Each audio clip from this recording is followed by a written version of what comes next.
அன்பு கண்மணியை தேடிக்கிட்டு ரூம் கதவை திறக்கிறாரு. மனசுக்குள்ள நினைக்கிறாரு, கண்மணி இந்த ரூம்குள்ள தானே வந்தா. யாரோ வர்றத அன்பு கவனிச்சிடுறாரு. போய் ஒளிஞ்சுக்கிறாரு. கண்மணி அங்கதான் ஒளிஞ்சுக்கிட்டு இருக்காங்க. கண்மணிய பார்த்த உடனே ஐயோன்னு அன்பு சொல்றாரு. கண்மணி அன்பை பார்த்த உடனே மயக்கம் போட்டு விழுகிறாங்க. காம்படிஷன்ல கலந்துக்கிறவங்களோட ரூம்ல 2 பேரும் இருக்காங்க. இளமதிக்கு மயக்கம் தெரிஞ்ச உடனே அன்பு கிட்ட சொல்றாங்க, நம்மளை கவுக்கிறதுக்காண்டி இன்னொரு டீம் நல்லா வேலை பார்த்துக்கிட்டு இருக்காங்க.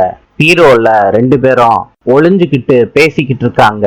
அந்த காம்படிஷன்ல கலந்துக்கிறவங்க சரக்கு அடிச்சுக்கிட்டு இருக்காங்க. சரக்கு அடிச்சுட்டு அந்த ரூமை விட்டு கிளம்பிடுறாங்க.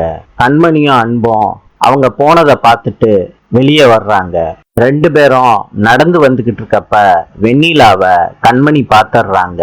அன்பு கிட்ட சொல்றாங்க, அந்த சைக்கோ வெண்ணிலா தானே? ஆமா கண்மணின்னு அன்பு சொல்றாரு. கண்மணி சொல்றாங்க, நான் அவளை என்ன பண்றேன்னு பாருங்க. ரோட்ல இருக்க கல்லை எடுத்து வெண்ணிலா மேல தூக்கி எறிகிறாங்க. வெண்ணிலாவுக்கு பலமா அடிபடுது. கத்துறாங்க.